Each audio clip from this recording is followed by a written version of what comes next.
pokušao predstaviti na što je judo i tako sam se odlučila. S jedne strane je bila dvorana baleta, s druge judo i ja sam na judo. A to spada u borilačke sportove, ali judo je na japansko znači nježan put.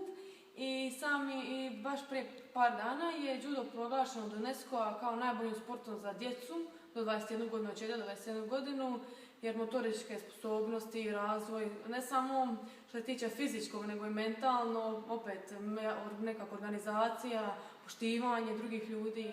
Meni je mnogo lakše se boriti sa starijima, jer onda sam nemala opterećenja toliko i lakše se borim, a ovo kad sam sa svojim godišnjama neki grč, neki laganim pritisak. Čak po nekim statistikama kažu da je ovaj Grand Prix najteži do sada u ovoj godini. Biće teško, sigurno, pogotovo tu je publika, očekivanja, sve.